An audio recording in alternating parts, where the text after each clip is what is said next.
तो इसमें हमें जैसे रोशा का है, इंक ब्लॉट जो टेस्ट है रोशा का है। तो इसमें क्या कि रोशा का शाही धब्बा परीक्षण जिसको बोलते हैं, इंक ब्लॉट टेस्ट। इसमें क्या होता है बेटा कि मान लो जैसे कोई भी पिक्चर है, एक फोटो है, उसमें जगह जगह जगह जगह शाही जो होती है, इंक जो होती है, उसके जगह जगह से धब्बे वगैरह लगा देते हैं। तो उसमें हम बच्चे को देते हैं कि कुछ ना कुछ चीज ढूंढने के लिए उनको क्या दिखाई देता है, किस तरह की कोई पिक्चर दिखाई देती है, कोई सीनरी दिखाई देती है, पेड़ पौधे दिखाई देते हैं, पक्षी दिखाई देते हैं, मतलब इस तरह से। तो हम उसके आधार पर, साइकोलॉजिकल टेस्ट के आधार पर हम उस बच्चे की उपलब्धि जो है या उसकी साइकोलॉजी को हम जान सकते हैं कि उसके दिमाग में क्या है। कई बार क्या होता है, फिर उनको क्या होता है कि चिल्ड्रन एप्रिसिएशन टेस्ट उनको देते हैं, या फिर हम कई बार एक पहेली वगैरह दे देते हैं बच्चे को, उसको पूरा करो, या शब्दावली, जैसे कोई भी, मान लो कई बार क्या होता है एक पिक्चर होती है उस वो पूरी नहीं की होती है, और उसको हम दे देते हैं बच्चे को, तो बोलते हैं कि इसको पूरा करो।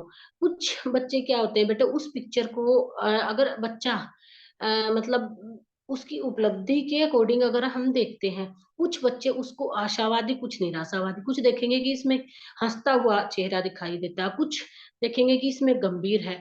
तो उसकी साइकोलॉजी का हम हमें पता चल जाता है एज ए पिक्चराइजेशन मेथड, यानी कि उस पिक्चर के माध्यम से हम देखते हैं कि इस बच्चे का माइंड कैसा, ये भी साइकोलॉजिकल टेस्ट है।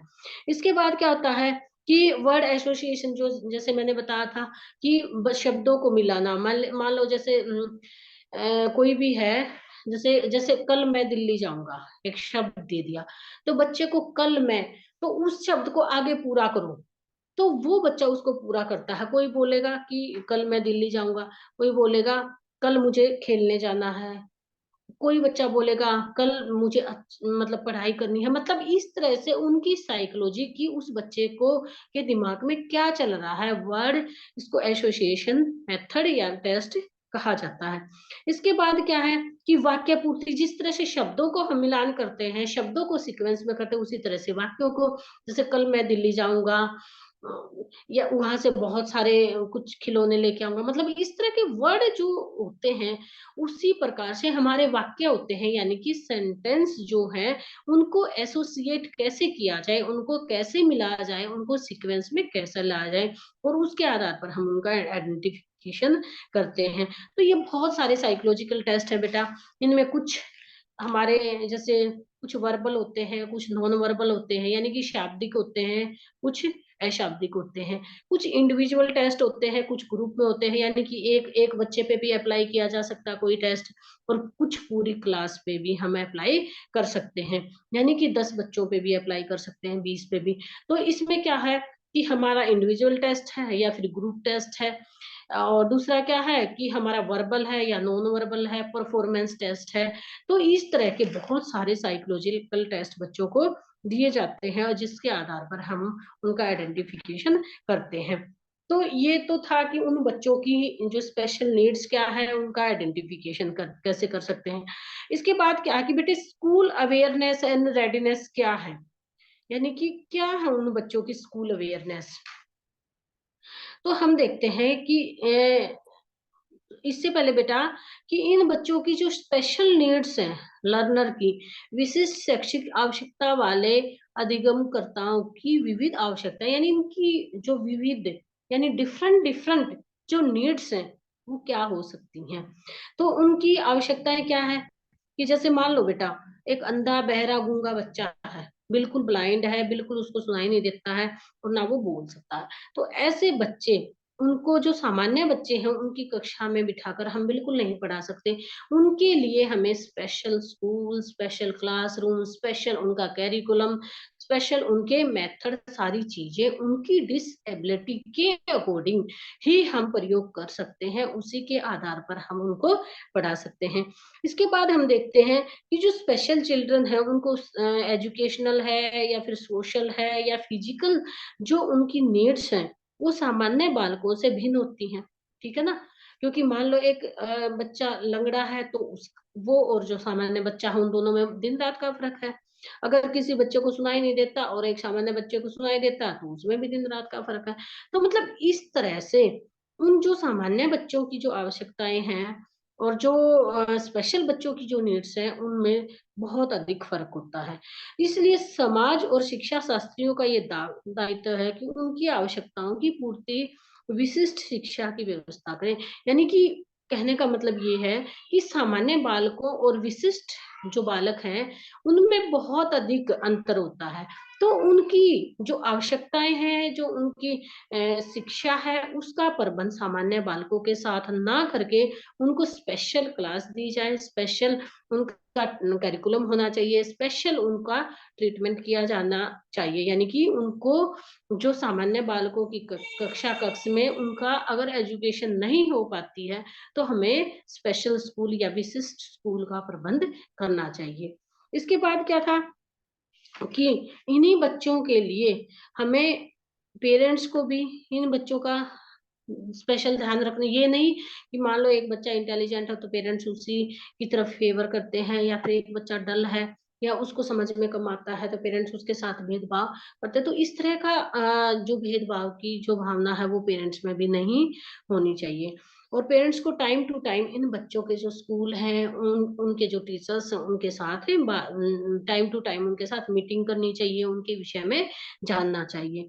इसके बाद क्या है कि इन बच्चों के ये बच्चे बहुत ज़्यादा इमोशनली स्ट्रॉन्ग नहीं होते हैं, बल्कि बहुत इमोशनली ये वीक होते हैं। इनको ये लगता है कि हमारे अंदर कोई कमी है। यानी कि अगर उनकी कोई डिसेबिलिटी है उनके अंदर, तो उससे हीन भावना आ जाती है कि हमारे अंदर कमी है। भई मुझे अच्छे से समझ में नहीं आएगा, मेरे अंदर ये कमी है। मैं वहाँ तक चलकर नहीं जा पाऊँगा, मेरे पैर में ये कमी है। मैं अच्छे से नहीं बोल पाऊँगा क्योंकि मेरे बोलने में बहुत दिक्कत है। तो इस तरह से इन बच्चों को ये लगता है, ये बच्चे इमोशनली वीक हो जाते हैं और उनको ये लगता है कि भई हमारे अंदर ये कमी है और ये काम हम नहीं कर पाएँगे। मेरे पढ़ने में या मेरे सुनने में या मेरे बोलने में या मेरे देखने में दिक्कत है, तो मैं अपनी एजुकेशन नहीं ले पाऊँगा। तो ये बच्चे पहले ही इमोशनली बहुत वीक हो जाते हैं, क्योंकि इन उनको ये लगता है कि हमारी जो कमी है वो हमें आगे नहीं बढ़ने देगी। तो इस आधार पर हम क्या करते हैं, तो इस टाइम पे हम पेरेंट्स को सबसे ज़्यादा पेरेंट्स के जो फुल जो एटमॉस्फेयर है पेरेंट्स का वो होना चाहिए। दूसरा क्या है कि इन बच्चों को इमोशनली स्ट्रॉन्ग बनाना चाहिए।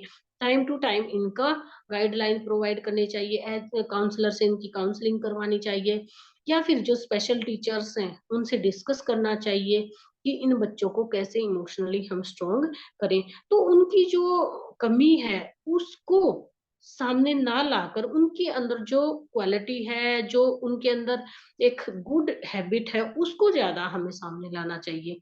तो हम ये कई बार क्या करते हैं कि बच्चों को, मान लें एक बच्चा नहीं चल पाता, तो हम ये कहेंगे ना कि बेटा कोई बात नहीं, चल नहीं सकते, तो आपको कितना अच्छे से सुनाई देता है, दिखाई देता है, और आप अपनी क्लास का जो होमवर्क वगैरह मिलता है, वो भी आप अच्छे से कर लेते हो। तो क्या होगा, मतलब उसकी डिसेबिलिटी को उसके सामने परफॉर्मेंस, जो उसकी गुड परफॉर्मेंस है, उसको हमें उसके सामने लाना चाहिए, ना कि उसकी डिसेबिलिटी को, ताकि वो बच्चा इमोशनली स्ट्रॉन्ग बने। ठीक है? अगर बच्चा इमोशनली स्ट्रॉन्ग है नहीं है, तो वो कुछ भी नहीं कर पाता है और क्लास में भी उसका जो एडजस्टमेंट है वो नहीं हो पाता है। इसके बाद क्या था कि जैसे मैंने बेटे पहले बताया था, रिहैबिलिटेशन जो एक्ट था हमारा 1985 वाला था या 93 वाला था, उसके आधार पर भी जो आरसीआई है हमारी, रिहैबिलिटेशन काउंसिल ऑफ इंडिया है, उसने भी इन बच्चों की पहचान की है। एनसीटी ने जो है, national council of teacher education, उसने भी इन बच्चों के लिए विभिन्न जो प्रोग्राम है एजुकेशन से रिलेटेड वो बनाए हैं। स्पेशल जो नीड्स है उनकी पहचान करते हुए उनको फुलफिल करने की कोशिश की है।